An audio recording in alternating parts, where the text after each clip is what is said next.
Mimi naenda Mombasa sasa. Kwanza hii nikivaa banaisha na nikufianga hii wapi? Naenda Mombasa kukutana huko na wagosti. Kunywa maji ya chumvi ya bahari. Naenda kukutana huko na watu weupe. Si kama kwetu watu wa black. Mimi naenda Mombasa mimi. Hata sijali. Mimi naenda Mombasa. Hata siamini kesho mimi nakuwa Mombasa. Nikisema nikupe hiki kichwa huwezi beba, takufa kwa mawazo. Jamani msione nalewa, ndio maana nalewa. Wasemaje sasa? Sasa mimi nasikia mambo na Mombasa unaenda nini? Unaenda wapi wewe? Mimi naenda Mombasa. Panga mambo pale. Mimi naenda Mombasa kaka. Na Mombasa?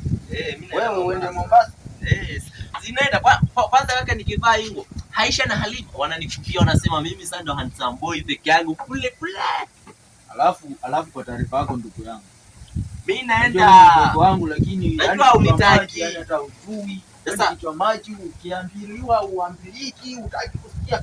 Alafu wewe usikii story inaenea Mombasa. Story gani? Juzi umesikia Citizen ikitangazwa aje? Mombasa watu wanangolewa nje. Alafu wewe unakataa nenda Mombasa. Sijui mimi mkosi. Ati injini hata nena Aisha, sijui asima. Alafu utasimia huko. Hapa ukishatolewa nje msikanyake unabaki huko.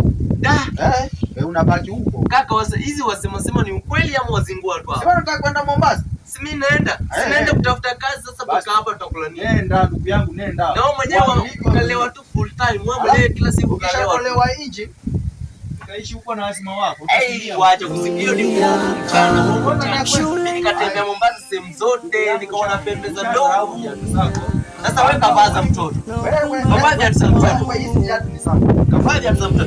Nenda Mombasa raha bwana, nenda Mombasa raha usiwe bana. Hata wao wanichelewesha na sio zako zisizo na maana. Nenda hata usiku. Alafu na inaenda acha nikwambie. Wewe sitoke mimi nikae alafu tushindane na wewe. Vichini huko vikutoka huko vikutoe mashini huko usiingie. Wewe kwenda huko ndio usiingie. Na utoke hapo ndani uende. Hapa mimi naishi peke yangu. Sina ndugu ya